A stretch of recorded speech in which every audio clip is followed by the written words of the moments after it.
Look at your hands. Go on. Lift them, just slightly, the way you might hold a bowl of warm water. Turn them over. Look at the lines. The creases where your fingers bend. The soft geography of your palm. The small hairs on your knuckles. Fine as brushstrokes. Those hands. Right there. Hold that thought. Because those hands are very, very old. Not old in the way your grandmother's kitchen table is old, or your grandfather's watch, or a church that's been standing since the 1600s. Not that kind of old. I mean old in the way that makes the ground seem to tilt slightly beneath you. Old in the way that makes the ceiling of the room you're in feel very close, and the sky above that ceiling feel very far away, and the stars above that sky feel close again, in a different, stranger sense. Those hands took 4 million years to make, and they almost didn't happen. Take a breath. Wherever you are right now, in bed, on a couch, maybe in a chair with a blanket pulled up, or lying on your side with one ear pressed against a pillow, you are comfortable. You are safe. You are warm enough, or cool enough, and the lights are low, and the world outside your window is doing whatever it does, humming, or quiet, or somewhere between the two. Notice that. Actually take a moment to notice it, because the fact that you are here in that exact position, feeling that specific warmth, is a story that starts so far back that the word ancient is almost an insult to the timeline. A story that passed through a needle so thin, so impossibly narrow, that it should not have survived. But it did. You survived. In the only way that matters across deep time, your ancestors survived. Every single one of them. In an unbroken chain that stretches from the creature that first pulled itself out of a warm, shallow ocean, all the way forward through ice and drought and fire and plague and famine, right up to the people who made you. That chain never broke. Not once. Not in 4 billion years. That's not a metaphor. That is a literal, biological, genetic fact.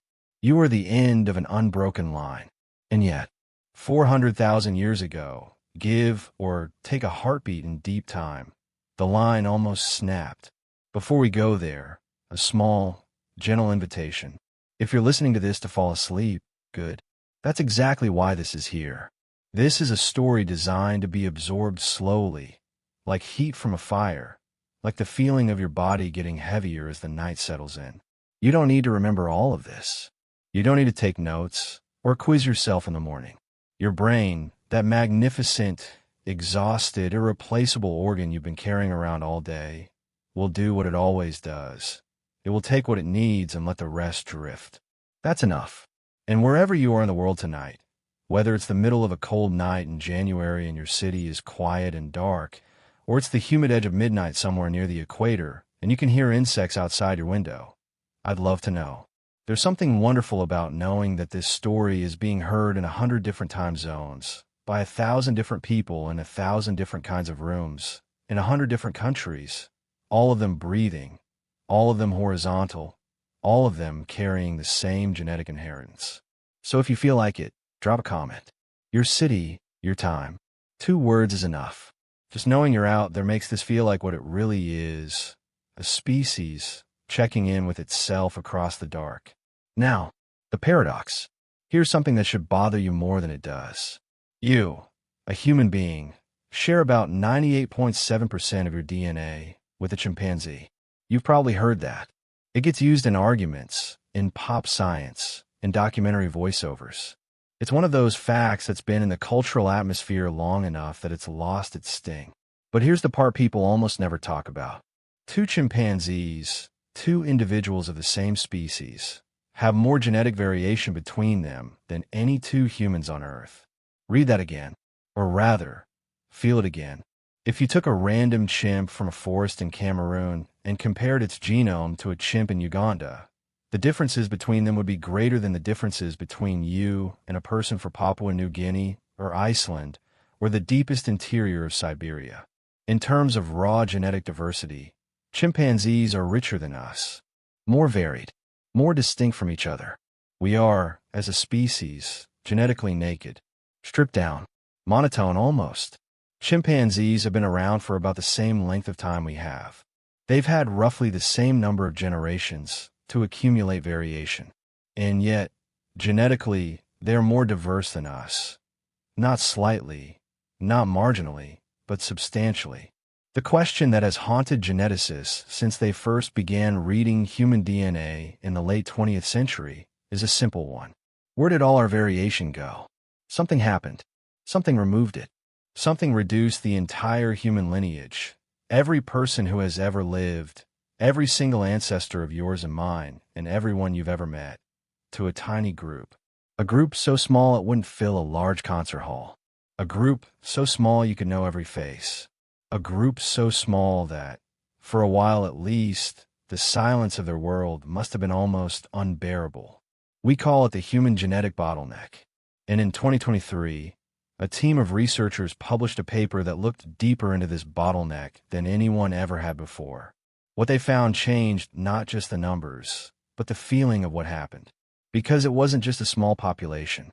It was a small population that survived for a very long time. 100,000 years, perhaps. Maybe more. For 100,000 years. Possibly longer. The ancestors of every person on Earth were fewer than 2,000 individuals. 1,280 at the most dire point. 1,280 people. That's the number some researchers put at the bottom of the trough. 1,280 people, carrying everything that would ever be us. Walking through a world that was trying, in every way the Pleistocene knew how, to end them. Let's put that in a frame you can feel. Imagine a 24-hour clock. One full day. Midnight to midnight. The entire history of Earth is mapped onto it. Each hour represents about 190 million years. Complex life, fish, insects, the first ferns, doesn't appear until roughly 9 p.m. Dinosaurs rise and fall between 10 and 11 p.m. The first primates, the distant great-great-grandparents of the thing that would eventually become us, appear about 23 minutes before midnight. Modern humans, Homo sapiens, with our language and our art and our grief and our cooking, we show up with about 6 seconds left on the clock. 6 seconds. And the bottleneck, those 1,280 souls, that near extinction, that razor's edge, happened with about 7 seconds left. Before us. Before everything we call human culture. In the dark. Before the clock had quite gotten to us. In geological time, that's not ancient history. That's yesterday. And yet we know almost nothing about it. We have no cave paintings from those people. We have no tools we can confidently attribute to them. We have no names, no faces, no stories. We have only their legacy, written in the alphabet of adenine and thymine and guanine and cytosine, scattered through every cell of your body. Your genome is their autobiography. And when scientists learned to read it, what they found was a scar, a thinning, a place in the genetic record where the story nearly stops. Here's the detective story. In science, we have this idea called a population bottleneck. It's what happens when a species, any species, goes through a period where its numbers drop dramatically. Maybe it's a disease. Maybe it's a climate shift. Maybe it's a catastrophic geological event. Whatever the cause, the population crashes. A lot of individuals die. The survivors are few. And those survivors carry only a fraction of the genetic diversity that existed before. Think of it like this. Imagine a library. A great, sprawling, ancient library with 10,000 books covering every subject. Every shade of human experience. Every variation of thought and culture and story. Now imagine a fire. The fire is bad, but not total. When it's over, only a few hundred books remain. The library still exists. But most of what it contained is gone. And everything that comes after, every new book written, every story told, descend from those few surviving volumes. The genetic diversity you carry is like the surviving books. The vast library that existed before the bottleneck, all that variation, all those genetic possibilities, is mostly ash, and the fire lasted 100,000 years. This is what makes the human bottleneck so unusual, so scientifically strange, so hard to explain with any single event. It wasn't a quick crash and recovery. It was sustained, for generation after generation after generation, perhaps 5,000 generations, The human lineage was squeezed through this impossibly narrow passage, and somehow, improbably, stubbornly, it kept going. Who were these people? Where do they live? What killed so many of them? And what kept the rest alive? That's the question we're going to spend the rest of this night exploring. Not rushing toward the answer, not racing to the conclusion, but walking through it, the way you walk through a museum in the last hour before closing, when it's mostly empty and the light is low and you have time to really look at the things that matter. But first, one more thing to hold on to before we go deeper. Those hands you looked at the beginning, they have the same number of bones as the hands of everyone who survived the bottleneck. The same tendons, the same arrangement of muscle, the same prints, unique to you, that are nonetheless built on the same basic plan as the prints of every human who has ever existed. When you feel your own pulse, in your wrist, in your neck, if you press your fingers there now, you're feeling the same cardiovascular system that pumped blood through the people who survived this. The same basic pump, the same basic plumbing. They could have held your hand, and you would have felt it the way you'd feel any warm human hand. That is the connection, not metaphor, not poetry, biology. You are their continuation. They are your beginning.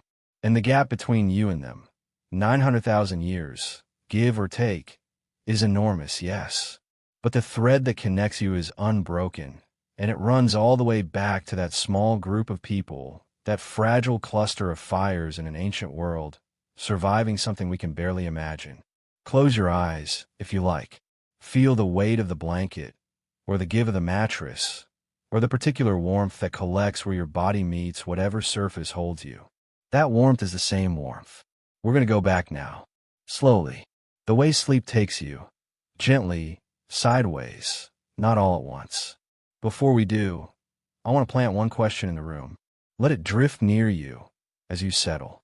If the bottleneck was real, and the DNA says it was, if 1,280 people really were, at some point, all that stood between humanity and silence, then what happened? What force or forces compressed the human story down to almost nothing? Was it a single catastrophe, sharp and geological, the kind that comes with a sound so loud no one survived close enough to describe it? Was it something slower? 1,000 years of drought? A cold that crept across the continent like fog, killing the grass that fed the animals that fed the people? Or was it something we still don't fully understand? A combination of events, a perfect and terrible convergence of climate and geography and competition that pinned a small group of our ancestors against the wall of extinction and held them there for longer than the entire span of written human history? We'll find out, but not yet. For now, let this be enough. There were survivors, 1,280 of them, at the lean and desperate count, maybe a few more. And among those survivors, without knowing it, without any concept of what they were carrying or what they were saving or what would one day be built on the fact of their survival, were the people whose blood is now, at this moment, moving through your body. Rest with that. The night is long. The story is longer. And we're only just beginning. There is a place in your DNA that scientists call a desert. Not a metaphor desert. A technical one. A stretch of the genome where variation, the small, natural differences that accumulate between individuals over generations, is almost absent. Where the code runs flat and monotone, like a long highway through empty land, with nothing on either side. In a healthy, ancient, undisturbed population, those deserts don't exist. Variation accumulates the way dust accumulates. Quietly, steadily. A mutation here, a small shift there, the slow drift of generations leaving their fingerprints in the code. Over hundreds of thousands of years, a species should be rich with it. Layered, textured. We're not. And when geneticists first began mapping the human genome in earnest, in the late 1990s, then with increasing precision through the 2000s and into the 2010s, they kept finding these flat places, these stretches of genetic silence. And the silence wasn't random. It wasn't scattered. It pointed, like a compass needle, toward a specific window of time. The scar has a date. Let yourself get comfortable now. If you need a shift, shift. Pull something closer. Let your shoulders drop. Because this next part is detective work. And good detective work is slow. We're going to follow the evidence the way it was actually followed. Not in a clean, triumphant line from question to answer, but the way science actually moves. Circling, doubting, refining, arriving at something not certain but convincing.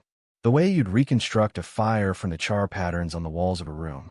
The room, in this case, is the human genome.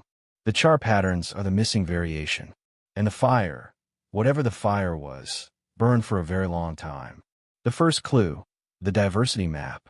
The first thing you need to understand is how geneticists measure time using DNA. Mutations happen. That's not a malfunction. That's just the replication process being slightly, inevitably imperfect. Every time a cell divides, every time DNA is copied, there's a tiny chance of error. A letter gets swapped. A section gets duplicated. A small chunk gets dropped. Most of these errors do nothing. They land in parts of the code that don't code for anything, where they're caught and repaired. But some stick, and some of those get passed to offspring. This happens at a roughly predictable rate. Not perfectly predictable.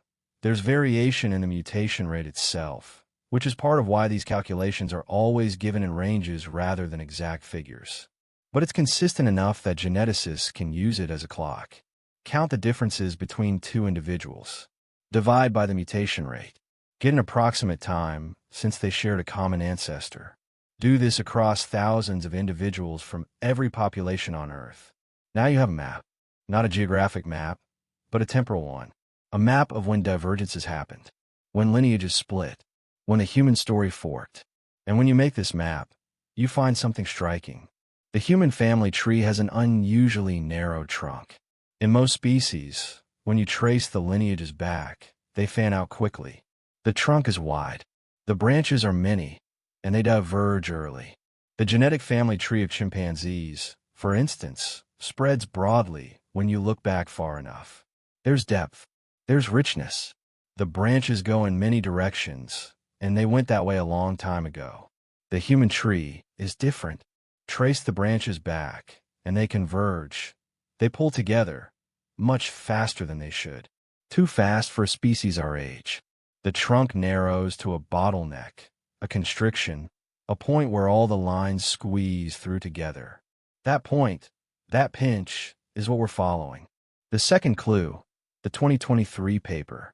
In September 2023, a team led by researchers at the University of Chicago published a paper in Science that sent a quiet shock through the paleoanthropology community.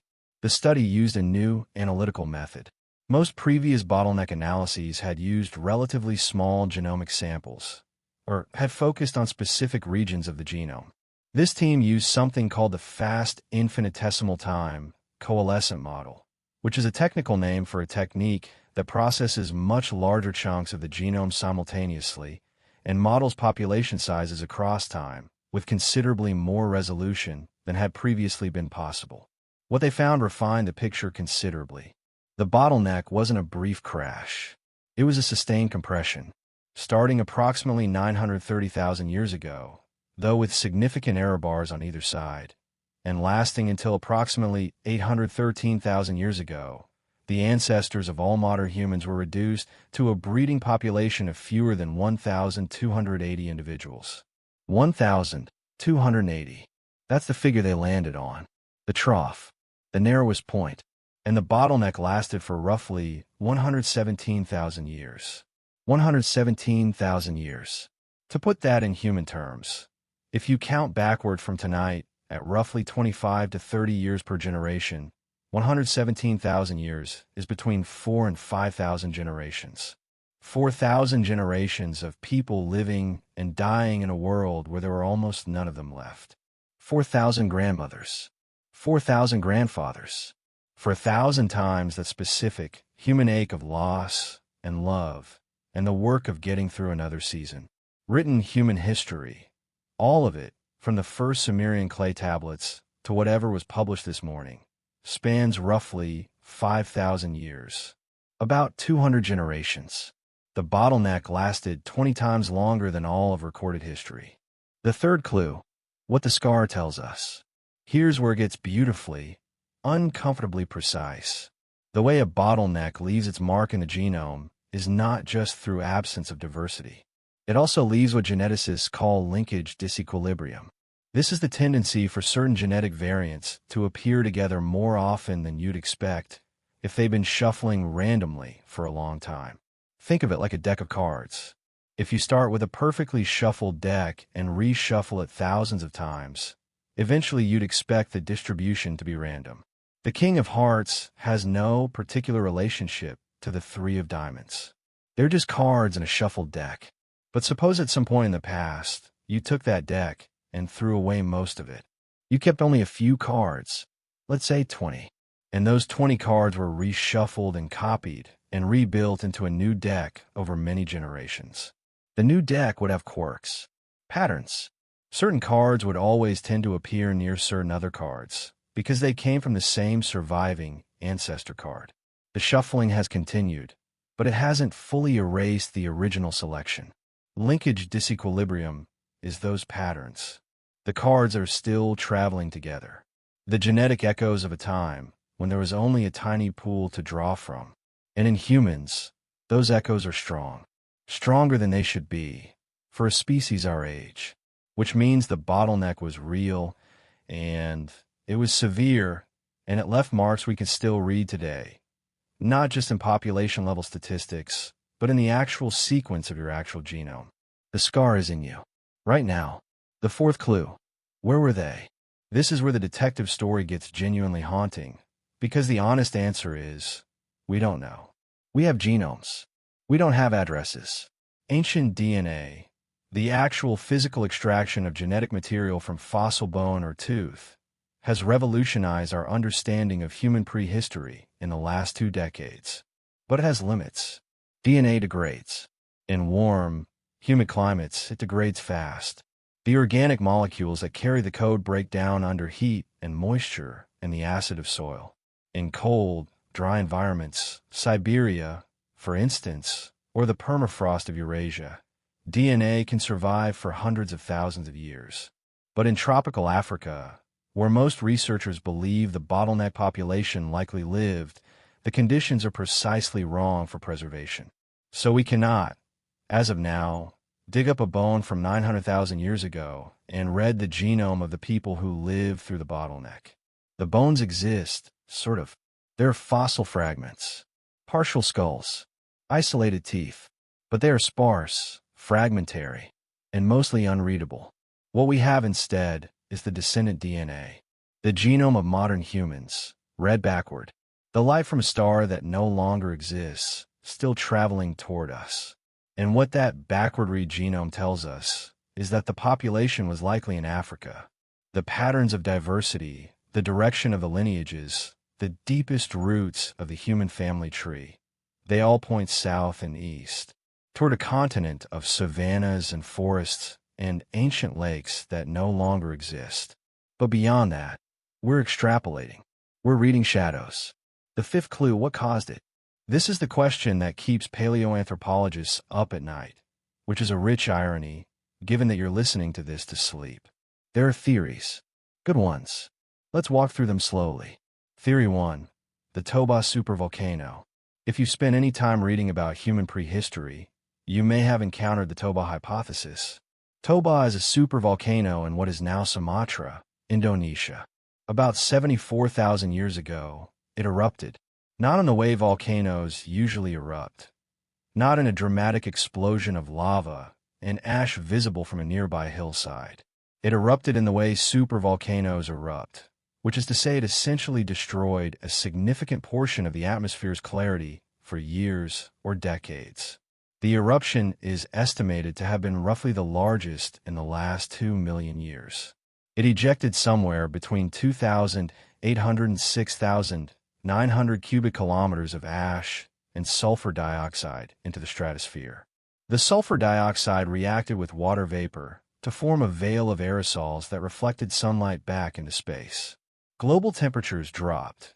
Estimates range from 3 to 15 degrees Celsius, depending on the model, and this volcanic winter may have lasted years. Under this hypothesis, human populations crashed because the world suddenly couldn't feed them. The plants died. The animals that ate the plants died. The people who ate the animals and the plants starved or froze or both. It's a compelling story.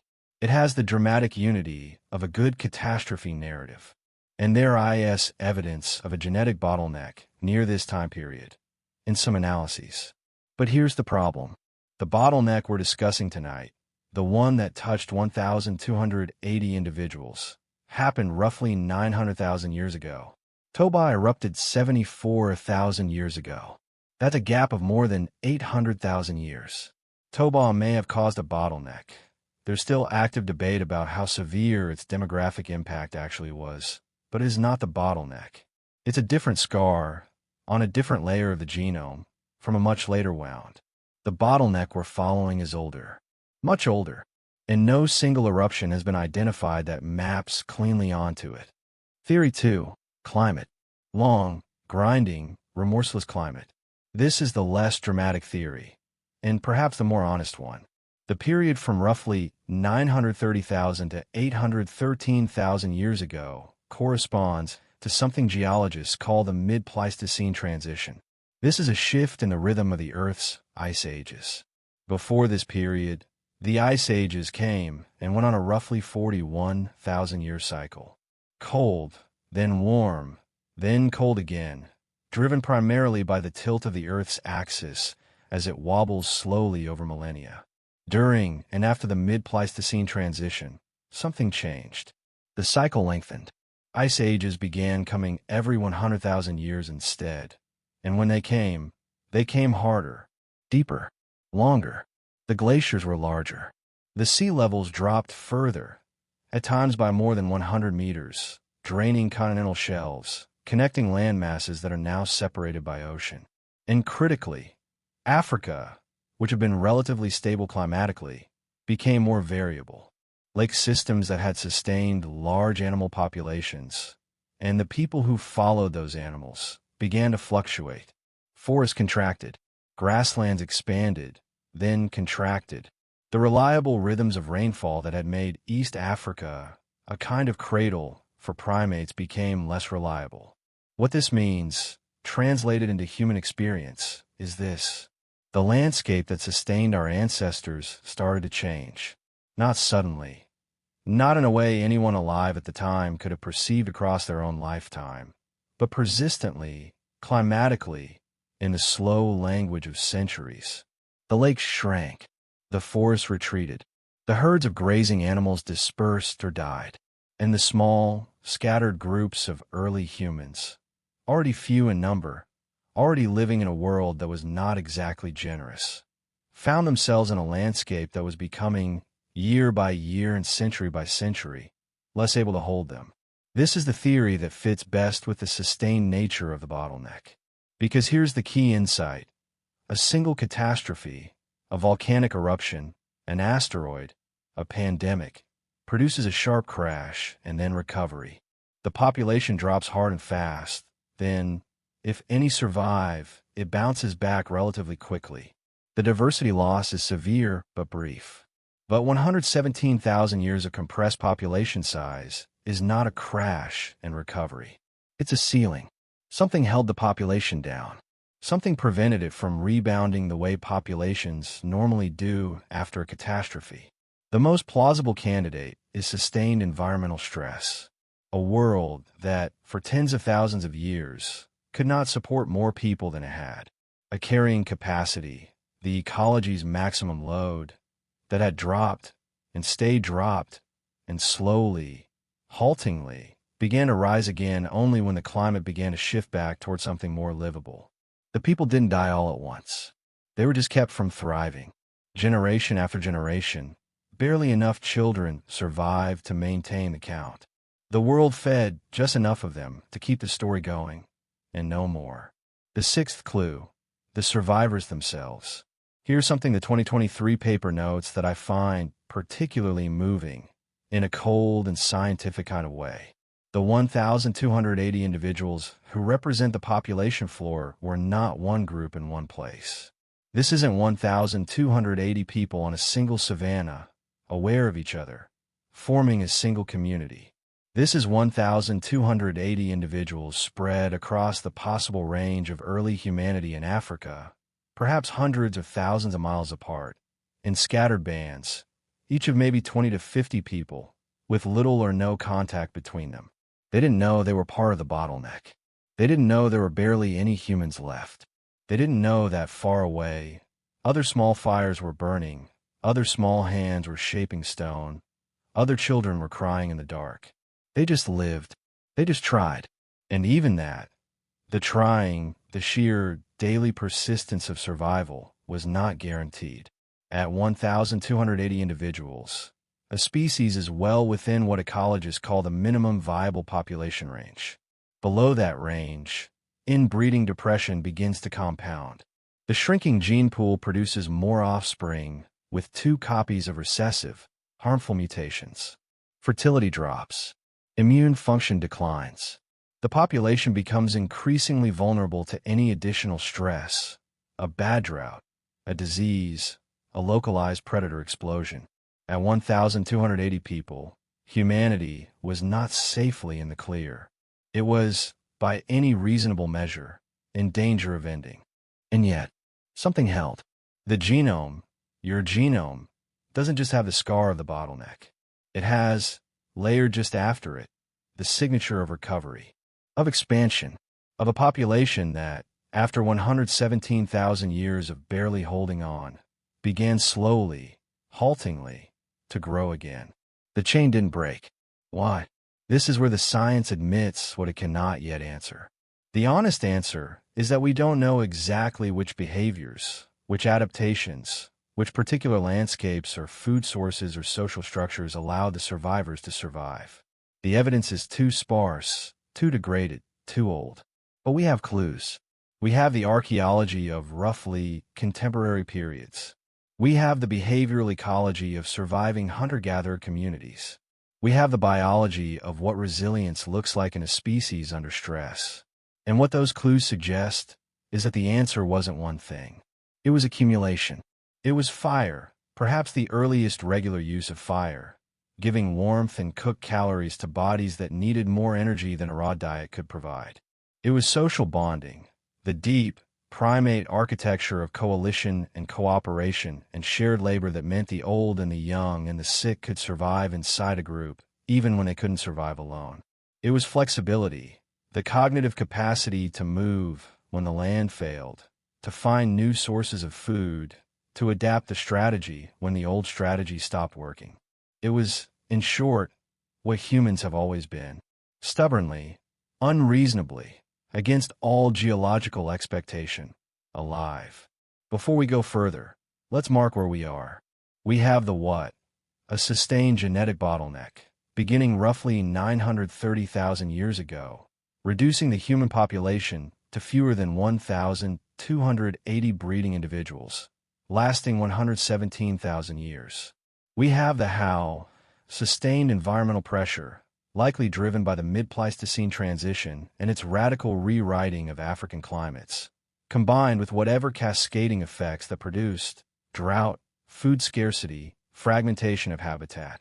We have the who, scattered bands of early humans, species uncertain, possibly late Homo heidelbergensis, possibly early precursors to that species, living in a world recognizably African but unrecognizably harsh.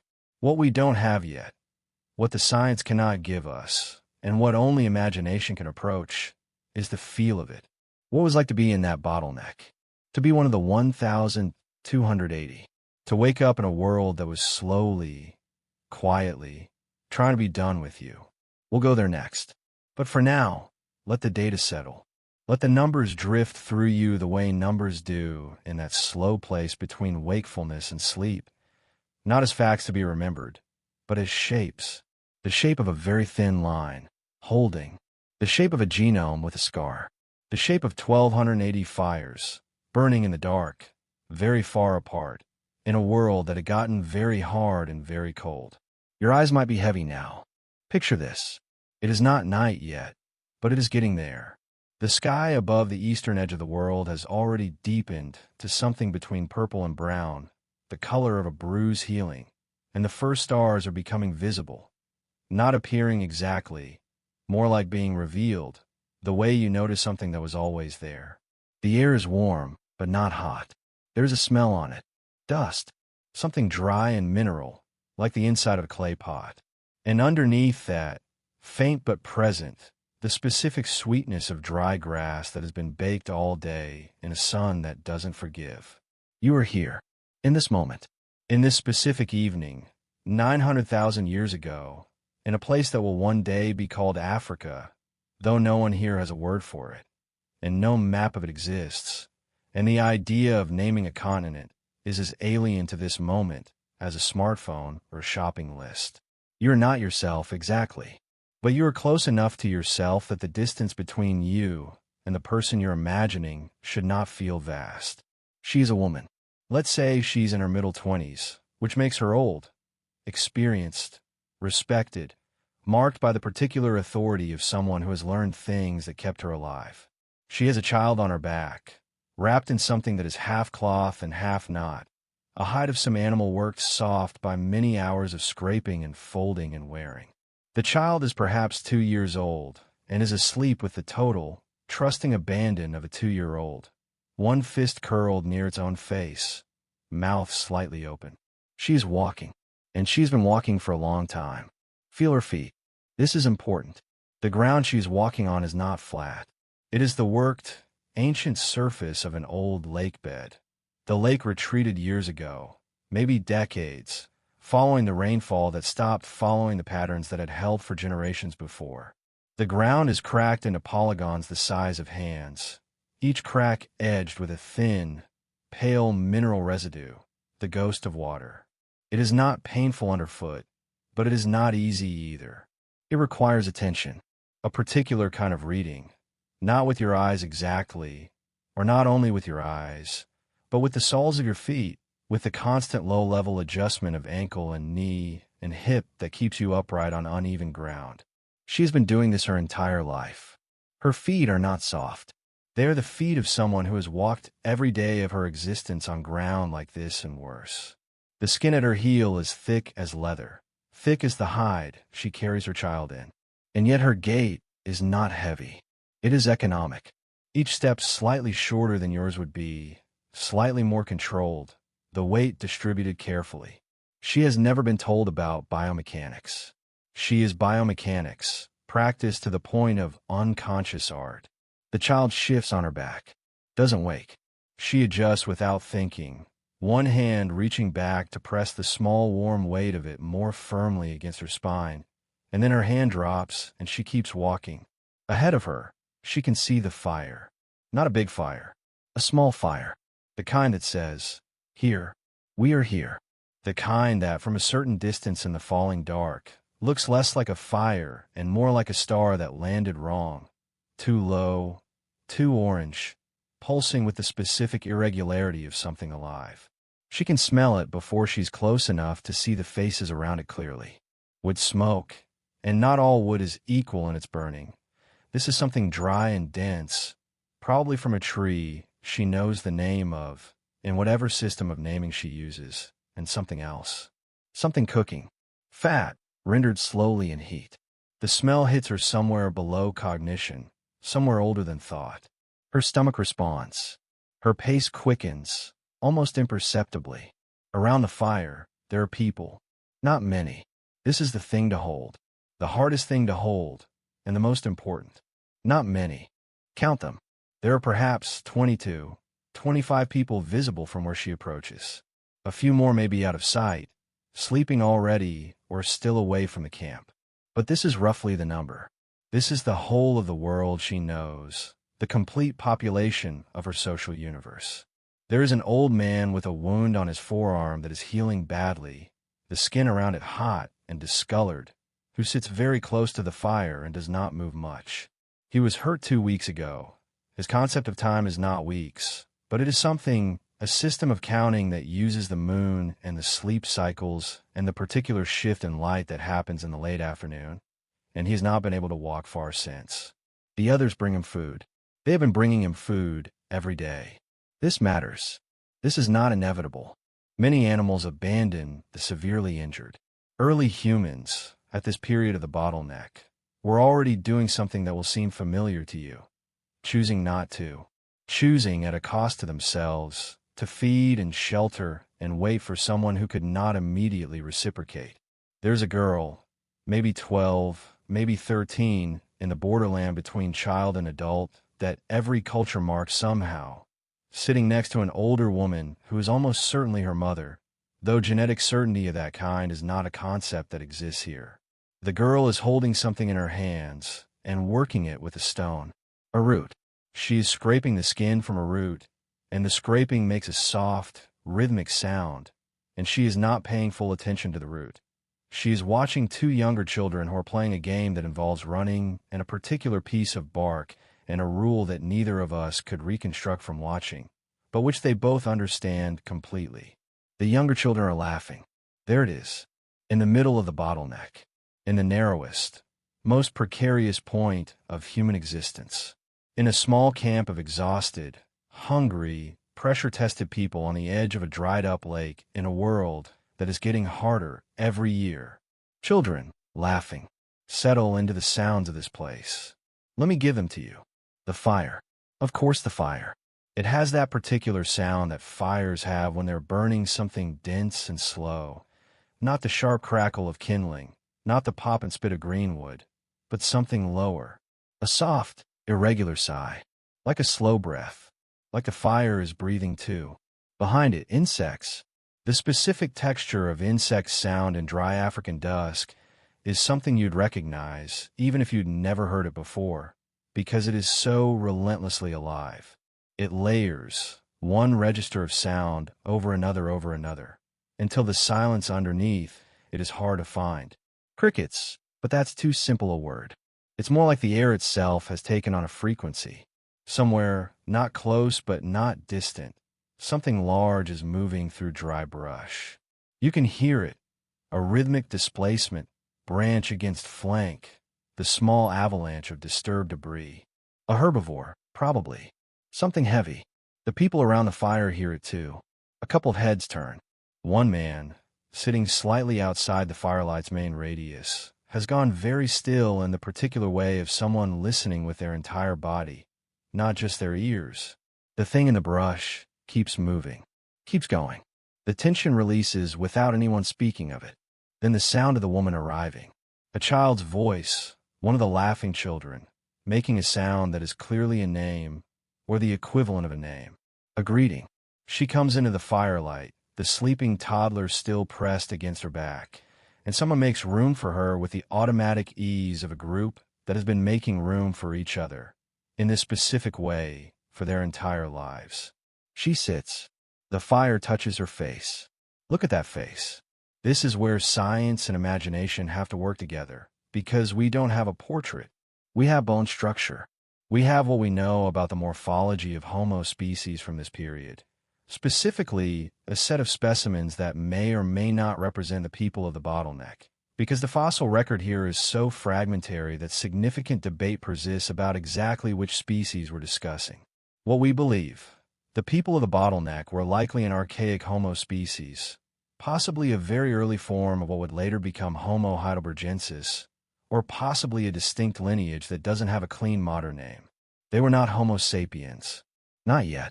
The brow ridge above their eyes was heavier than yours. The skull lower and longer. The chin less pronounced. The elegant, distinct chin of modern humans is actually a relatively recent architectural feature, and they didn't quite have it yet. But the eyes you can give them, because eyes are eyes, because the emotional repertoire of the eye, the way fear moves differently through it than curiosity, the way grief sits in it differently than exhaustion, is much older than our species, much older than even our genus.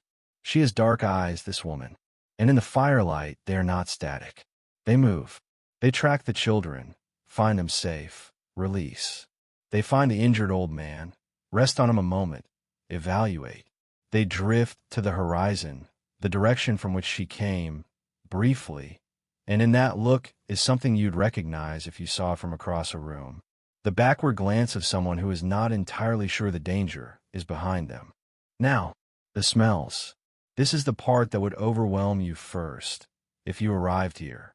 Before the sounds, before the faces, before anything visual. The smell. Not bad, not dirty, just dense. The compound smell of many bodies that have been warm and working all day, animal clothes in a way that is very different from the antiseptic geometry of a modern human life. Wood smoke has gotten into everything, into the hides they wear and sleep in, into their hair, into their skin. Smoke is not just warmth and light for these people. It is medicine in its way, a repellent, a preservative, and underneath the smoke, something fermented and green. The smell of the roots and tubers that someone has pounded earlier in the day against a flat stone. The exposed starch already beginning the slow chemical conversation with air and bacteria that makes plant matter digestible, that unlocks the calories and minerals that a body needs. The fat still cooking on the edge of the fire. Something got caught today, a mid-sized animal, not a giant, the kind of kill that a small cooperative group can make with the tools and strategies available to them. The fat is the prize. Fat is calories in a concentrated, portable form that a body under chronic nutritional stress craves the way you crave water when you're thirsty. The smell of it cooking is almost unbearably good. And behind all of it, the earth itself, dry and mineral and very old.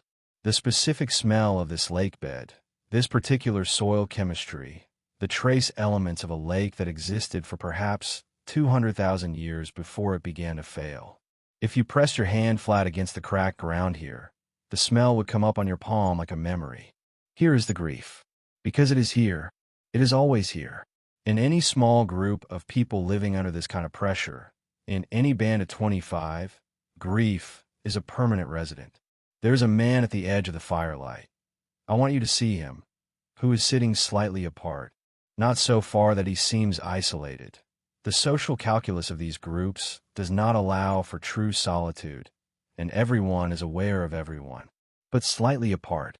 He lost a child 3 months ago, measured in the units of time available to him. A small child, not yet fully walking on its own. And the cause, if there's a clean cause, which in this world there often isn't, was probably something we'd now call an infection. The child had a fever. The fever rose. The group did what it knew. Specific plants were used, the ones that had earned their reputation across generations of use. The child was held continuously, passed from warm body to warm body. Someone sat up all night, the firelight low and trembling, and held the tiny hot weight of the sick child and rocked, and made the sound that people make when they rock sick children, regardless of the century, regardless of the species. And the child died anyway. He has not spoken about it. That isn't the mode here. The formalized processing of grief through speech is a sophisticated cultural technology that has not yet fully developed. But he carries it the way bodies carry things, in his posture, in the slight drop of his right shoulder, in the way his gaze goes, sometimes, to an empty space and rests there. The woman who just arrived glances at him. She doesn't go to him, not yet, not tonight, but she glances, and there is in that glance a complete sentence. I see you. I know. I'm here. The social maintenance of grief, the watching, the remembering, the silent acknowledgement, this is not a modern invention. This is as old as the groups that needed it. And here, in the Bottleneck, they need it badly. Let's talk about what they eat. Because food, at this moment in history, is not a given. It is the central, organizing fact of every day. The question is not what to have for dinner. The question is whether there will be dinner. Not in a dramatic, daily disaster way. Mostly they manage. Mostly the accumulated knowledge of the group, which plants are safe, which roots are edible in which season, where the water still runs even in dry months, where the animals move when the grass goes brown, is enough to get by. But getting by is not thriving. Getting by, for 100,000 years, is part of what keeps the number at 1,280. Their diet is radically varied by necessity. Tubers dug from the dried earth with pointed sticks. The tuber is not glamorous. It is the dietary staple of early humanity in ways that our culture's obsession with meat and the prestige of the hunt has tended to obscure. The tuber is reliable. The tuber is underground, which means it survives drought on the surface. The tuber doesn't run away. You need to know where to find it, and these people know. The knowledge lives in the older members of the group, passed down through demonstration and repetition, and the simple, irreplaceable experience of being shown by someone who is shown by someone else. They're insects. The eating of insects, the turning over of logs, the cracking of termite mounds with a stick, the collection of larvae from underneath bark, does not have the cultural prestige of the hunt, but it has the calories. Insects are protein, fat, micronutrients in a small, abundant, catch-without-tools package that a person with no weapons and no particular strength can collect every single day. There are eggs, when eggs are findable. There are the carcasses of animals killed by predators, whose remains the group will approach with enormous caution and tremendous appetite, stripping the bones of meat and cracking the bones for marrow with hard-fist stone blows that require more technique than they look, leaving the inside of the bone hollow and gleaming and giving up its rich fat directly into a hungry mouth. And on the good days, when a hunt works, meat, real meat, a carcass that is theirs from the beginning, no competing predator to be chased off, no threat except the distant smell of things that are drawn to blood. They eat quickly on those days. They eat a lot. The body, under chronic nutritional stress, is very good at making the most of abundance when it arrives. The stomach stretches. The gut responds. The fat goes on, not much, not for long, but some. Now, the end of the evening. The fire is lower. The children who were laughing are now asleep. Asleep the way small children always go to sleep in groups, in a pile, limbs overlapping, breathing synchronized in the unconscious way of people who have slept next to each other every night of their lives. The girl with the root fell asleep mid-scrape, and someone moved the stone from her hand, and she didn't wake. The injured man has been helped to lie down, his damaged arm placed carefully, someone's folded hide placed under it to elevate it slightly. He's awake still, looking at the sky, and the sky above this unlit world, this world with no electricity, no ground-level light pollution of any kind, no haze of industry or city. That sky is a different thing than the sky, you know. Even if you've seen stars from a dark place, even if you've been far from a city and looked up, the sky above this camp, 900,000 years ago, is deeper, denser. The Milky Way is not a suggestion, not a pale wash. It is a structure, a lit architecture. And he is looking at it the way people look at things that are very large and very beautiful, and for which they have no explanatory framework at all, only the raw experience of looking. He doesn't know what the stars are. He knows they are there every night. He knows some of them move and some don't. He knows certain arrangements of them predict certain seasonal changes in the way that accumulated observation teaches without requiring theory. He knows that they are, in some way he cannot articulate, company. The universe, looking down. The man, looking up. 900,000 years before your night. The same stars, more or less. Listen, the fire is just coals now, orange-red, pulsing very slightly with a wind that is not enough to feel but is enough to breathe. The insects have shifted register. The evening chorus has passed into the night chorus, higher, thinner, more persistent. The woman with the toddler has found her space to lie down. The child has been unwrapped from her back and placed at her side, and the child stirred but didn't wake, and she has curled herself around the child the way adults always curl around small things they are protecting. Her breathing is slowing.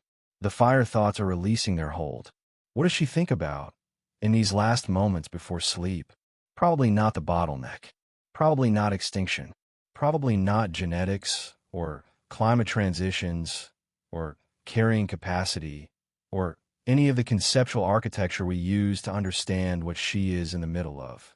She probably thinks about the day, about the walk, and whether the route she used will have more of those particular routes in the next days, or whether the season is moving past them, about the injured man, and whether his arm will heal or whether it will get worse, about the child at her side, its warmth, its realness, the enormous and specific love that a parent feels for a sleeping child, which is such a particular form of tenderness, because the child is briefly vulnerable in a way that the waking child never quite is, and the vulnerability is safe, right now, in this moment, and the parent holds the awareness of that safety the way you hold something warm in your hands. She thinks, probably, about someone not here, someone who was here before. The way grief, in those last unguarded moments before sleep, surfaces, not dramatically, just present, the shape of an absence, and then sleep. This is what the bottleneck looked like from the inside. Not catastrophe, not drama, not the visible edge of extinction, just people trying to feed themselves, trying to hold each other together, trying to keep the fire from going out, and the children from crying, and the injured from dying, and the grieving from being swallowed whole. Just people doing what people do, in a world that was smaller and harder than ours. In a band of 25, on a cracked lake bed, with the stars overhead and the insects in the dark and the coals breathing their last orange light into the African night. And across the continent, far away, impossibly far in the terms of these people's world, other fires, other small warm lights, other groups of 25 or 30 doing the same thing, holding on in their particular place, with their particular knowledge, their particular grief, their particular laughing children. 1,280 people. Breathing. Still breathing. Here is the last sensory gift before we leave this night. The smell of the coals going cold. There is a specific smell to a fire that is almost finished. Not the lush smoke of active burning. Something drier, thinner. The smell of heat without flame, of carbon in its slow, final conversation with air. It is a smell that lives in some deep register of human recognition, because it has always meant the same thing. The fire needs attention in the morning. Someone will wake before the others and coax it back. Someone will press their mouth close to the coals and blow, carefully, the way you blow on something hot. Not too hard, not too fast. And the coals will answer. They will glow brighter. And from that brightness, from that single surviving coal, the fire will rebuild itself. This is not metaphor. Or rather, it is also not metaphor. The fire that survived that night is the same fire that, 900,000 years later, was used to bake the bread you ate, to smelt the metal in your phone, to run the power plant that lit the room you're lying in now. The thread of controlled fire goes all the way back. And the people who kept it lit, the woman, the grieving man, the girl with the root, the children in their pile, they go all the way forward. To here, to you, to this exact moment, with your eyes heavy and your breath slow, and the night doing what night does, and the world outside your window being whatever the world outside your window is. You are the morning. You are the person who woke up before the others and kept the fire alive. Even if you don't feel like it. Especially if you don't feel like it. Stay where you are. Don't move yet. Stay in that half place, that warm and slightly underwater feeling that comes from having been somewhere else. From having been, for a little while, on a cracked lake bed with firelight on your face and the weight of a sleeping child against your spine. Stay there just a moment longer. Because I want you to notice something. Notice the surface beneath you. The particular give of it. The engineered, deliberate softness of a mattress or a cushion or a folded blanket. A surface designed by someone who studied sleep, who ran experiments, who used data to determine the precise combination of materials that would hold a human body in the most restorative position possible. Notice the temperature. Regulated. Not by fire, not by the metabolic warmth of 25 bodies pressed together in the dark, but by a thermostat. A device that measures the air and adjusts it, silently, without you having to think about it, or tend to it, or wake at 3 a.m. to add wood. Notice the quiet, or if not quiet, then controlled sound. The particular noise floor of wherever you are, which is not the sound of the open African night, but the sound of a built environment. The hum of a refrigerator, the distant rhythm of traffic, the almost inaudible vibration of electricity moving through walls. You are extraordinarily comfortable, and part of your brain, a very old part, a part that was fully formed long before your species had a name, does not entirely believe it. This is the central paradox of being a modern human. You are the most comfortable version of Homo sapiens that has ever existed. You have more calories available within walking distance than the entirety of our bottleneck population could access across their full range in a good season. You have warmth on demand, clean water from a pipe, medicine that would look like pure magic to every ancestor you have ever had. You have the ability, right now, lying where you are, to speak to someone on the other side of the planet and hear their voice in real time. And yet, anxiety disorders affect roughly 284 million people worldwide. Depression is the leading cause of disability globally. Loneliness has been declared a public health crisis in countries that have never been safer, wealthier, or more physically comfortable in their recorded history. Sleep disorders, which is to say, the inability to do the thing you're trying to do right now, affect somewhere between 10 and 30% of adults in the developed world, depending on how you measure. We are the most comfortable humans who have ever lived. We are also, by many measures, not doing well. And the reason, or at least a significant piece of the reason, goes all the way back to the bottleneck, to the woman by the dying fire, to the 25 people who were the whole world, and to the brain that was built, refined, and pressure-tested over hundreds of thousands of years of surviving inside that world. That brain is the one you're using right now. Let me explain what I mean. The human brain is not a general-purpose device. It is not a blank slate that arrived ready to process whatever environment it found itself in. It is a specific solution to a specific set of problems. The problems that faced a small, socially bonded, perpetually threatened primate trying to survive in a resource-scarce landscape during one of the most climatically volatile periods in recent geological history. It was built, in other words, for the bottleneck world. Not for this one. Evolutionary biologists and cognitive scientists have a name for this. They call it the mismatch hypothesis. The idea is simple. When an organism's environment changes faster than evolution can track, the organism ends up carrying adaptations that made perfect sense in the old environment, but create friction, sometimes serious friction, in the new one. The classic example is sugar. Your craving for sweet food is not a character flaw. It is not weakness. It is a finely tuned adaptation from a world in which sweet things, ripe fruit, honey, the natural sugars in certain roots, were rare, calorie-dense, and critically important to survival. A body that strongly desired sweet things and consumed as much of it as possible when found was a body that built fat reserves, that had energy for hard seasons, that survived. The craving was not the problem. The craving was the solution. And then the solution met the modern world. The modern world in which sweet things are not rare seasonal finds, but constant, engineered, precisely calibrated to hit the exact neural pathways that the old craving was designed to trigger. The world of high-fructose corn syrup and refined sugar and 1,000 products formulated by people who understood your brain's ancient reward architecture better than you do, and use that understanding to make something you cannot stop eating. The craving is the same. The world changed around it. This is mismatch, and it runs through almost everything that makes modern life difficult. The social brain is the most important example. Those 1,280 people, scattered across Africa in their bands of 20 or 30, lived inside a social world of extraordinary intensity and extraordinary smallness. Think about the cognitive load of that. Every person in your group is known to you completely. You know their history, who they lost, what they're capable of, how they behave under stress, whether they can be trusted with food when resources are tight, whether they've ever let the group down and how they responded to having done so. You know their smell. You know the sound of their breathing when they're asleep versus when they're frightened. You know, in the wordless fluency of a lifetime of shared proximity, the exact meaning of every shift in their expression. And they know all of this about you.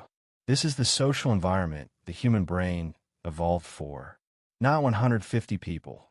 That's Robin Dunbar's famous number for the maximum stable social group size in humans, which is already a stretch, but the day-to-day reality of perhaps 20 to 30 individuals who were your entire social universe.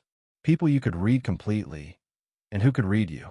The brain built for this world is exquisitely sensitive to social information. It processes faces before almost anything else, before objects, before words, before landscapes. It monitors social status with a vigilance that never fully rests. It reads emotional cues in voices and postures and micro-expressions with a speed and accuracy that no machine has yet replicated. It is wired, at the deepest level, to care, desperately, anxiously, continuously, about where it stands in the group. Because in the Bottleneck world, being expelled from the group was not a social setback. It was a death sentence. Now bring that brain into the present.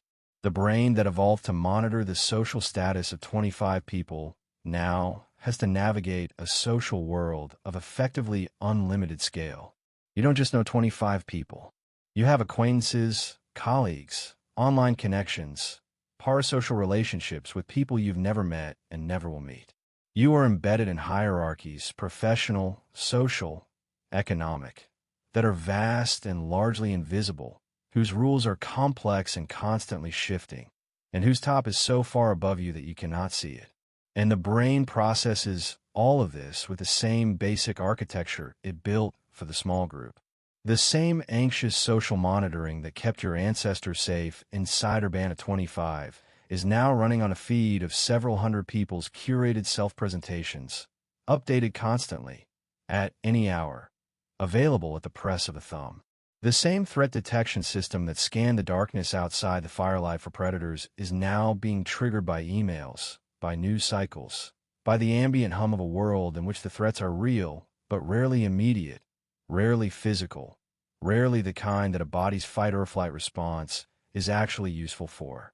The same craving for social belonging that held the group together through 117,000 years of near extinction is now being exploited by platforms designed by engineers who understand neurochemistry, who know that intermittent reward, the unpredictable ping of a notification, the random appearance of a like or a comment, activates the dopamine system more powerfully than predictable reward, and who have built entire economies on the back of that knowledge.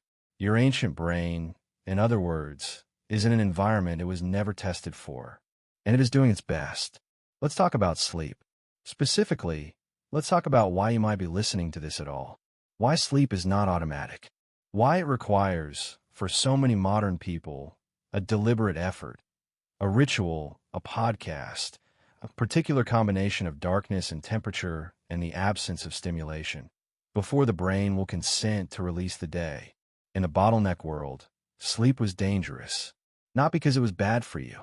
Sleep is, if anything, even more essential to biological function than food. You can survive longer without food than without sleep. The brain's nighttime processes, memory consolidation, cellular repair, the flushing of metabolic waste products from neural tissue via the glymphatic system, are not optional. They are as necessary as breathing. But sleep in the open, in a small camp in a landscape full of large predators, was vulnerability. It was the hours when the group's collective vigilance dropped, when the fire needed watching, when the sounds of the night required interpretation. The sleep architecture of humans reflects this. We sleep in cycles rather than continuous unconsciousness. We surface toward wakefulness multiple times a night. You've noticed this, the 3 a.m. awakening, the strange hyper-alertness in the middle of the dark hours, and, in the ancestral context, those surfacings were functional. They were the brain doing a threat assessment, checking the fire, listening for sounds that had changed. When you wake at 3 a.m. and your mind immediately fills with the specific high-resolution anxieties of your particular life, the email you haven't answered, the conversation that went wrong, the thing you said that you wish you hadn't, the money, the future, the formless dread that doesn't quite have a name, that is not malfunction. That is your threat assessment system, running exactly as designed, on a threat landscape it was never designed for. The system works.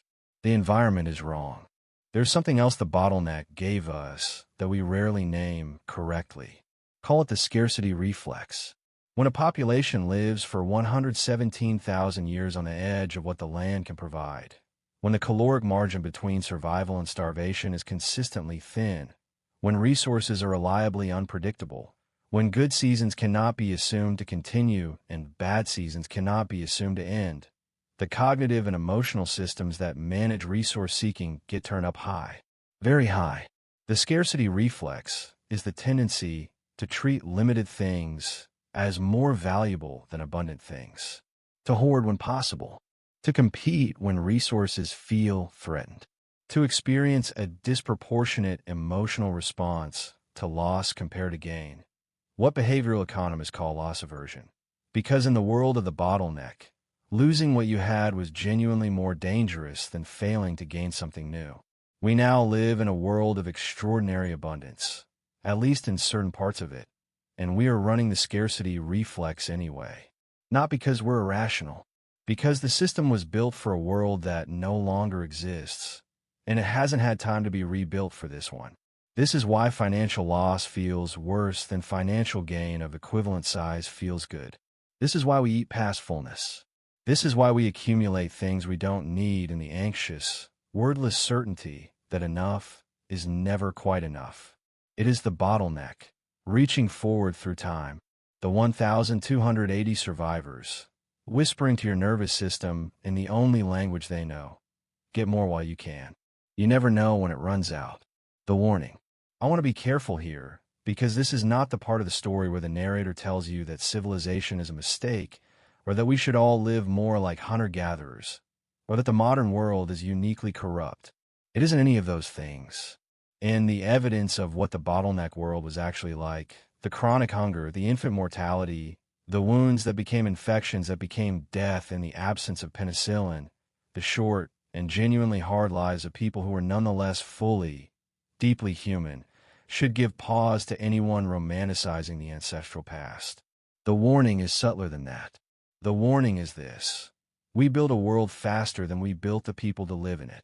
Not because we made mistakes, exactly. Each step in the development of modern civilization, agriculture, cities, industry, digital communication, made sense at the time, solved real problems, produced real benefits. But the cumulative effect of 10,000 years of increasingly rapid environmental change is a situation in which the organism and the environment have drifted apart in ways that matter. The human brain is a superb instrument for solving the problems of the Pleistocene.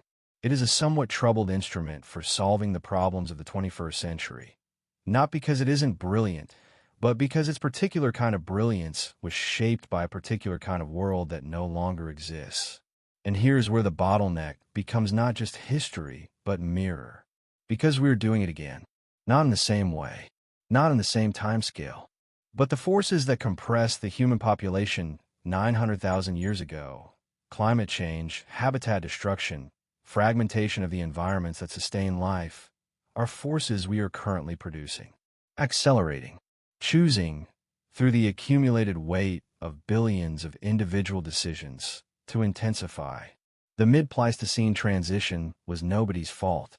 The climate changed because of orbital mechanics, because the Milankovitch cycles shifted the distribution of solar energy reaching the Earth's surface. Nobody chose it. Nobody could have prevented it. The 1,280 people huddled around their fires had no agency over the forces that had pushed them to the edge. We do. This is the radical difference. This is the place where history stops being comfort and starts being something else. Something with a little more edge to it. The species that survived the last great climate-driven bottleneck is now, with a certain breathtaking irony, driving the conditions for the next potential one. Not with the same severity. Let's be honest about the current science, which does not predict human extinction from climate change, but does predict enormous suffering and significant population disruption. Not with the same geological weight, but with the same fundamental mechanism. A climate system pushed past the equilibrium that sustains the ecosystems that sustain the bodies that sustain the people. We have the knowledge the bottleneck people didn't have. The question the next 100 years will answer is whether knowledge, alone, is enough. But here's what I also want you to hold. The same brain that is mismatched to the modern world. The one that wakes at 3 a.m., the one that scrolls endlessly, the one that hoards and competes and fears and catastrophizes, is also the brain that figured out what was happening. That brain Your brain, the bottleneck brain, invented the scientific method, sent telescopes into space, decoded its own genome, read its own history written in its own cells, and understood what it was reading. It composed symphonies and wrote novels, and built hospitals and developed vaccines. It sat with the dying and held them. It wrote letters to people it would never meet. It looked at the Milky Way and invented mathematics to describe what it was seeing. The same brain. The threat assessment system that fires too easily in the modern world is the same imaginative system that allows a scientist to envision a danger that hasn't happened yet and design a prevention for it. The social bonding system that makes loneliness so painful is the same system that makes love so real. The scarcity reflex that produces hoarding and competition produces, in the right context, the extraordinary generosity of species that will cross an ocean to help strangers. The bottleneck didn't just give us our problems. It gave us our tools for solving them. The last thing I want to give you before we reach the end of this part is an image. Think of your stress, whatever specific flavor of it you're carrying tonight, the work thing, the relationship thing, the money thing, the world at large thing that is always there in the background like a lone note in a piece of music. Think of it not as evidence of personal failure, but as evolutionary data. Your nervous system is doing exactly what it was designed to do. It is scanning. It is assessing. It is trying, with the best tools it has, to keep you safe inside a world that moves too fast and is too large and has too many inputs for any single nervous system to process cleanly. It's working too hard, not because you're broken, but because you're running ancient software on modern hardware in an environment neither was designed for. And even that, the very fact that it's working too hard, that it hasn't given up, that it is still, at this hour, still trying to protect you. That is the bottleneck speaking. That is 117,000 years of survival, refusing to stand down. That is your great-great-grandmother, one of the 1280, who sat up when the others slept and listened to the sounds of the night and kept the fire alive. She is still here. She is the part of you that won't quite rest. And knowing that her vigilance is what brought you here, that her inability to stop worrying was the thing that kept the line intact, doesn't make the 3 a.m. worry disappear. But it does make it mean something different. You are not broken. You are old. And being old, being the carrier of something that survived everything, has its costs. Of course it does. The shape of your anxiety is the shape of the bottleneck. The contours of your social need are the contours of the small group. The restlessness that makes sleep difficult is the restlessness of a brain that was built, tested, and rewarded across thousands of generations for never fully standing down. This is not destiny. It is inheritance. And unlike the bottleneck people, who had no knowledge of the forces shaping their world and no ability to alter them, you have something extraordinary. You know the story, and knowing the story, really knowing it, feeling it in the way you've been feeling it tonight, not as abstract data, but as something close to lived experience, changes the relationship, not the reflex itself, but the relationship to the reflex, the ability to look at the anxiety and say, with something approaching tenderness, I see you. I know where you came from. I know what you were for. You kept us alive for 100,000 years. You can rest now. Come back to your breath. Not in the way a meditation app tells you to. Not with instruction or effort or the slight performance of doing it correctly. Just notice that it's already happening. The breath was there the whole time. Slow, or not quite slow, moving in and moving out in the particular rhythm that your body settles into when the day has finally, genuinely, released its hold. You've been breathing for your entire life. You've never once had to remember to do it.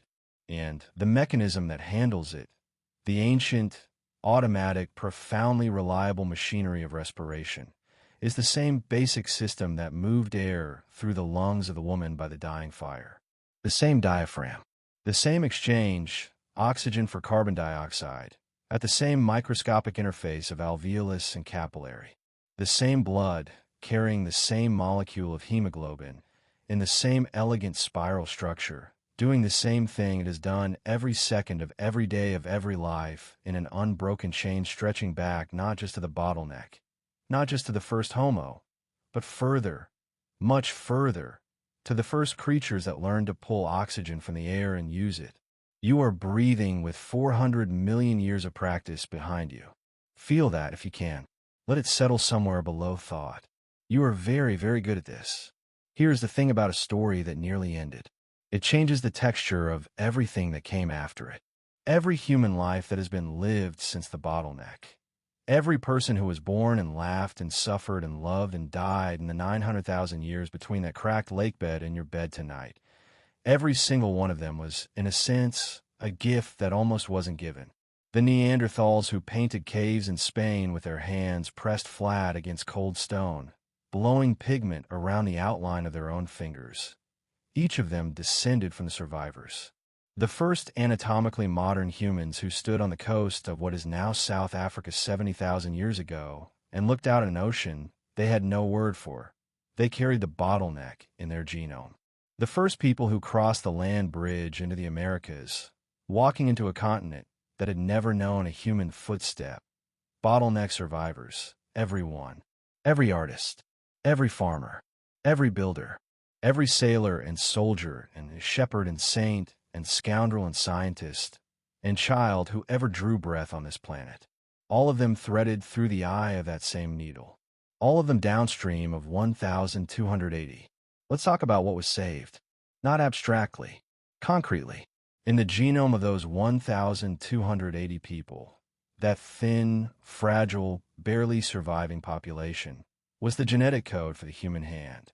The opposable thumb, the precision grip, the ability to pick up something as small as a seed or as delicate as a thread, and hold it, and work it, and make something from it.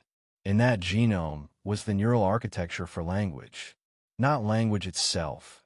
Language is a cultural technology built and rebuilt and diversified across thousands of generations, but the capacity for it.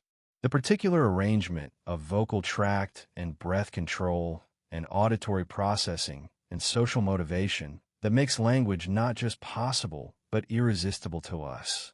The drive to speak, to name, to tell. In that genome was the capacity for music, for mathematics, for the specific human ability to hold a false thing in mind, a story, a hypothesis, a plan, and reason about it as if it were real, which is the foundation of both science and art, and everything in between. In that genome was the immune architecture that would, over the coming hundreds of thousands of years, learn to fight diseases that had not yet evolved.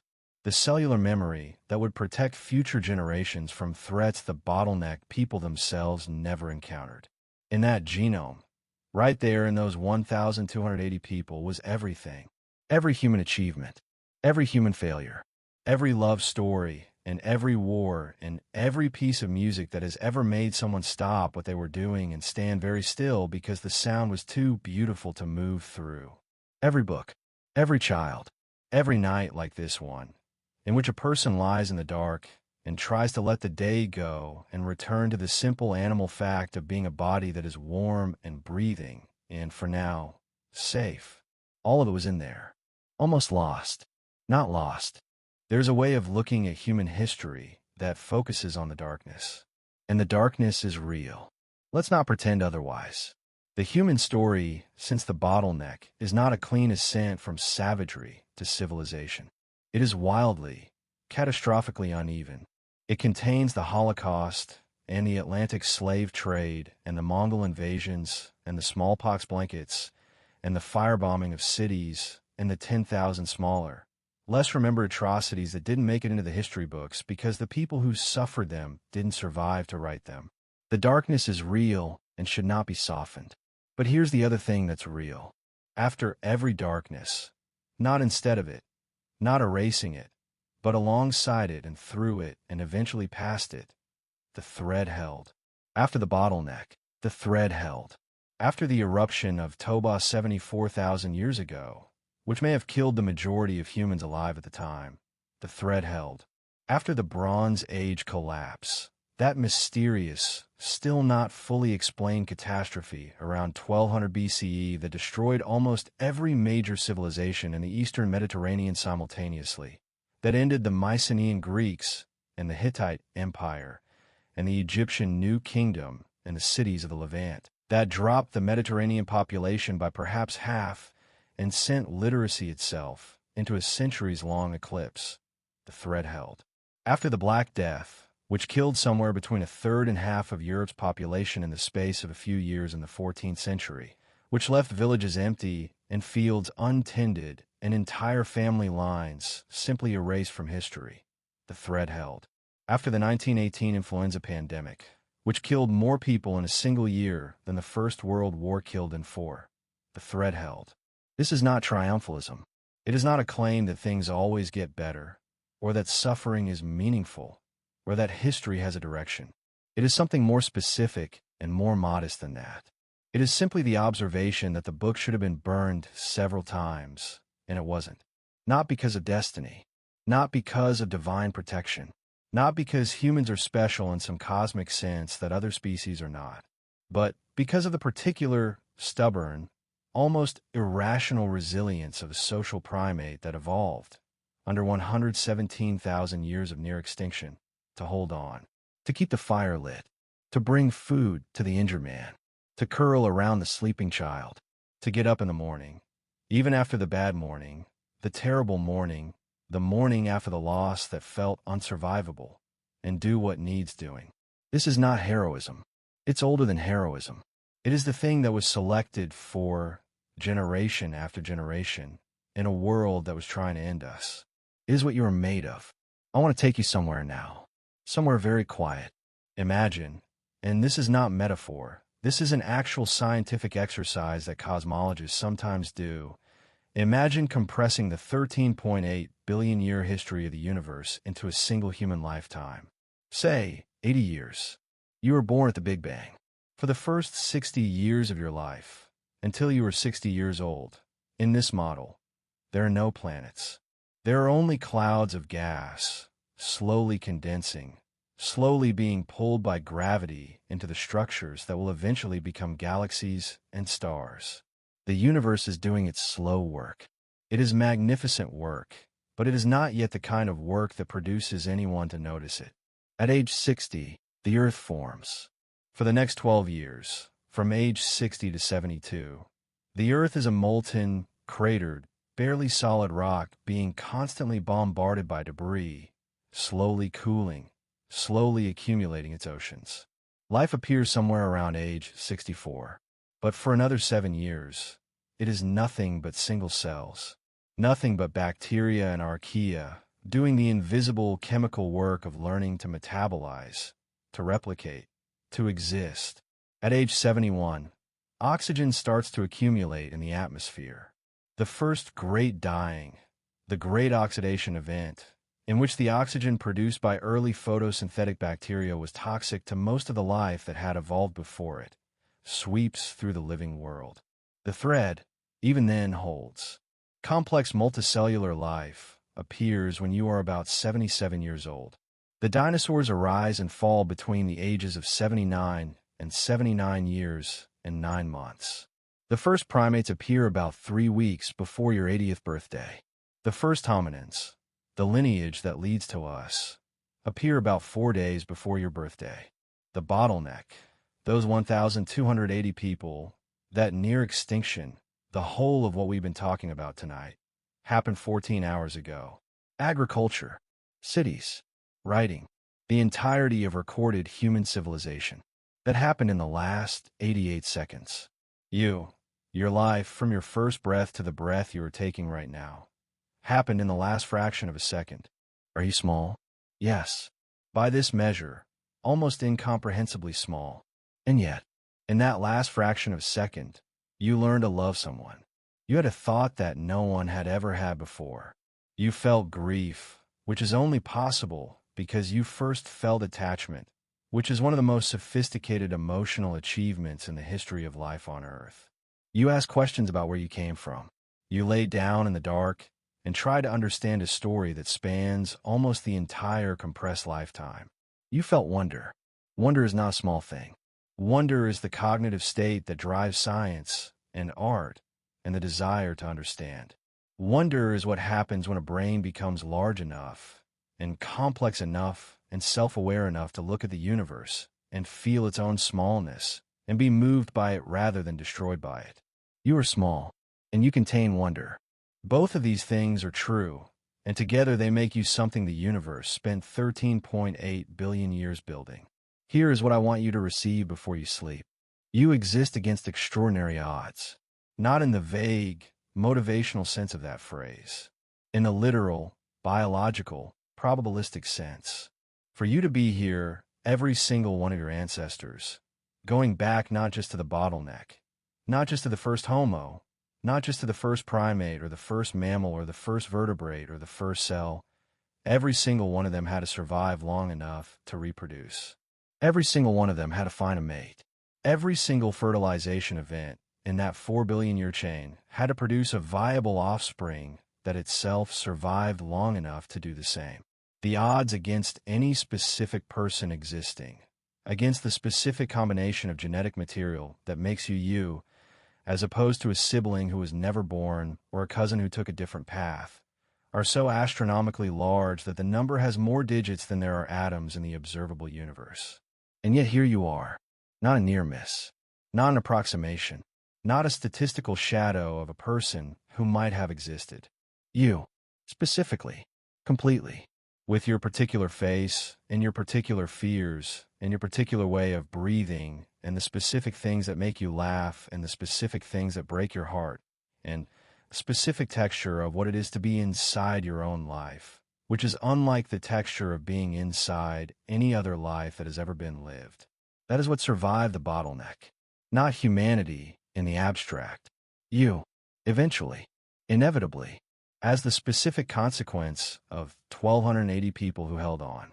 The fire story one more time, because I want to end where we began, not with data, not with theory, not with the grand architecture of deep time, but with something small and warm and specific.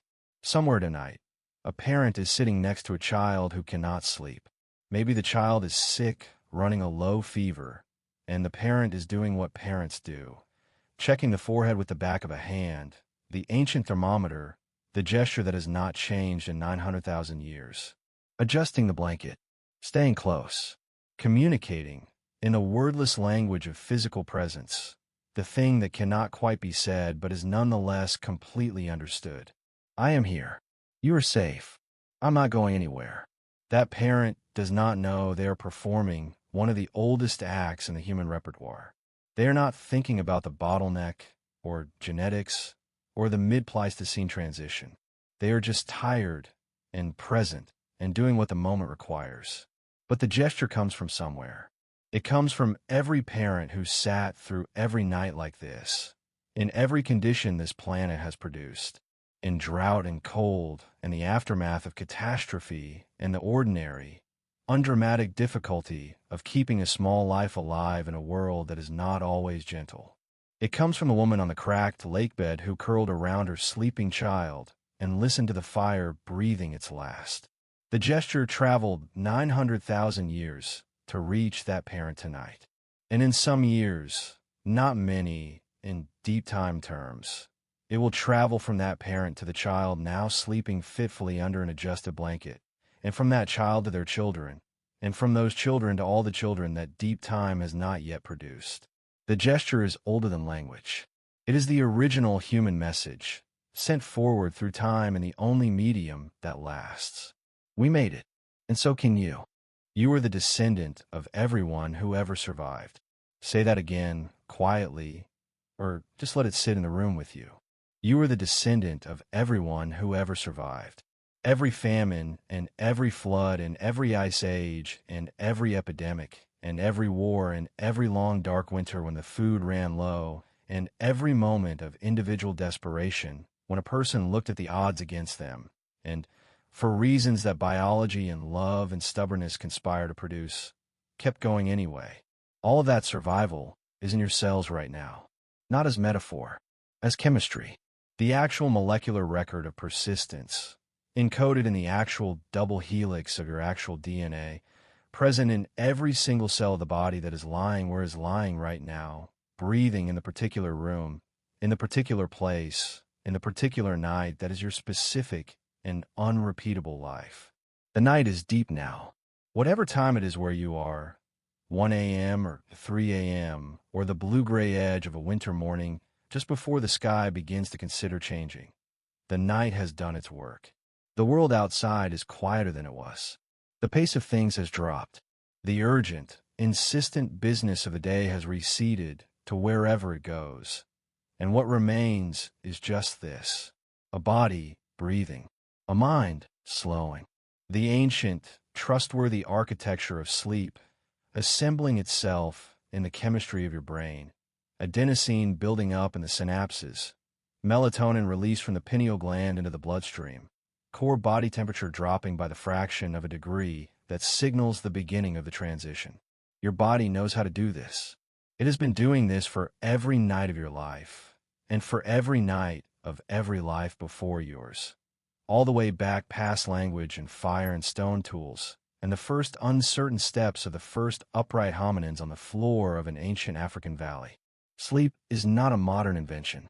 Sleep is as old as awareness itself. It is what consciousness does when it puts itself down for the night.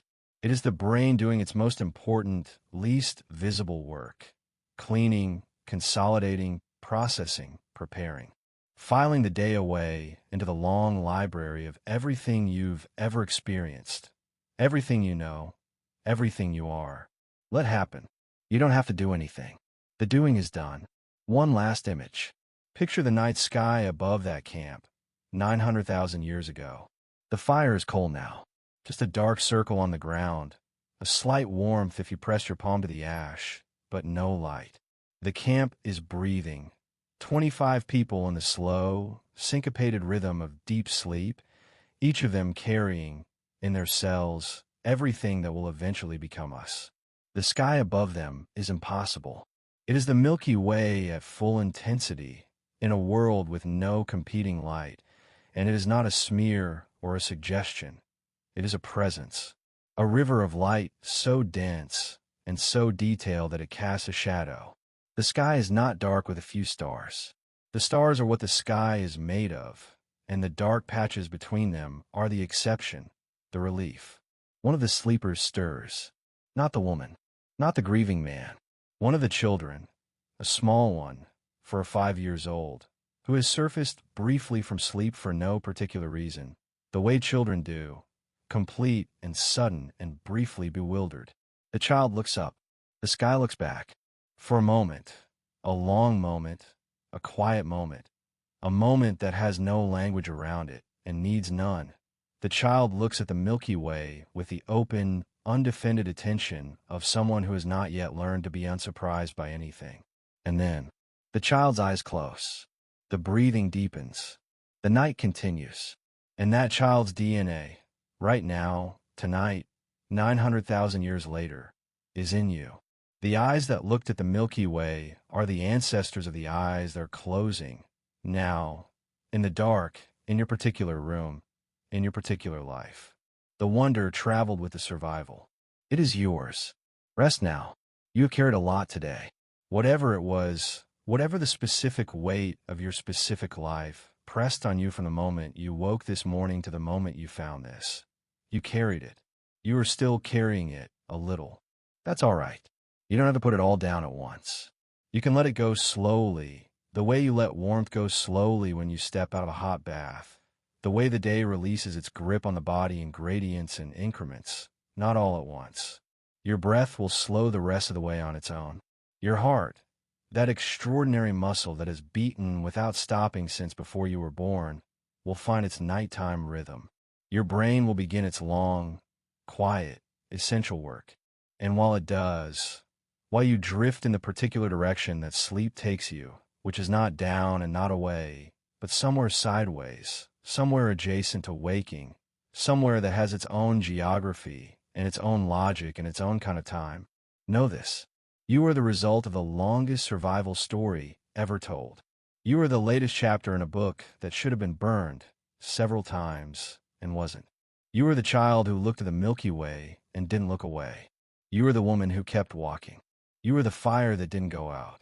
If this story found you tonight, if it kept you company in the dark the way stories have always kept people company in the dark, which is one of the oldest uses of the human voice, I'd love to know where you listen from. Your city, your time zone, just 2 words. Drop it below. There's something that feels right about a story this old being heard in 100 different places simultaneously by 100 different descendants of the same 1,280 people, all of them breathing, all of them making it through another night. If this meant something to you, if you'll come back for another journey through deep time, a subscription is the quietest possible way to say so. It costs nothing and means more than you know. And if you have someone in your life who needs to hear that they are the descendant of survivors, that the very fact of their existence is a 90,000-century argument in favor of their being here, share this with them, especially if they're having a hard time believing it. This has been 900,000 years ago, the 1,280 survivors. Thank you for your time. Thank you for your attention, which is the most finite and precious resource any of us carries. Thank you for lying down in the dark and choosing, tonight, to fill the dark with something old and true instead of something loud and urgent. The urgent things will be there in the morning. They always are. But so will you. Rest well, descendant of survivors. The fire is still burning. It always has been. Sleep.